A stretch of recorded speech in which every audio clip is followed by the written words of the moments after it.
Tout en cours. 3, 2, 1. Alors, et on y va. Top. Voilà, on lâche là. Et je vous propose maintenant de dévoiler la deuxième salle. Si vous permettez.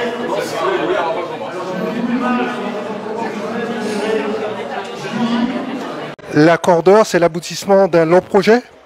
Ah oui, l'accordeur, c'est une idée qui a au moins 10 ans, et puis c'est 5 années de travail administratif, de rouage, de recherche de financement, surtout de légitimité auprès des banques et des partenaires financiers pour avoir un prêt immobilier. Parce que l'accordeur, c'est une opportunité pour l'ensemble de la vie associative, mais qui s'est fait dans une démarche autonome et individuelle. Donc effectivement, c'est un long travail et un long aboutissement. Quelles sont les capacités de ce lieu? Les capacités, elles sont à l'infini. Ça veut dire qu'aujourd'hui, la vie associative guyanaise se retrouve propriétaire de 1600 mètres carrés. Et je pense que c'est pas à démontrer que tous les acteurs de la vie associative ont beaucoup d'imagination, peuvent créer. On va faire aboutir la première crèche d'entreprise en Guyane. Ça viendra du secteur de l'économie sociale et solidaire, avec une vocation d'insertion pour permettre à des gens de déposer leur enfant et puis de pouvoir accéder à un parcours d'insertion. C'est-à-dire qu'on a l'espace aujourd'hui, tout dépend pas d'une volonté politique ou d'une autorisation administrative, c'est-à-dire qu'on a libre accès pour faire exprimer l'ensemble des projets sur le territoire. Quelles sont les prochaines étapes?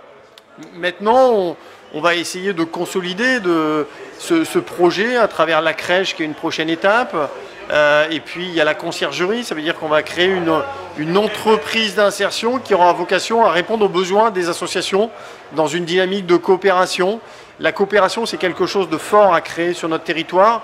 On a souvent été isolés. Je pense qu'on est formaté et éduqué dans un domaine un schéma de compétition et de manière très pyramidale, alors que sur notre territoire, on a tout intérêt à travailler en coopération, mais on a besoin d'avoir des lieux pour apprendre à se connaître, pour apprendre à se faire confiance, pour mutualiser les ressources des uns et des autres et avancer dans des projets avec des économies d'échelle, parce qu'aujourd'hui, la conjoncture actuelle nous amène à faire des économies d'échelle.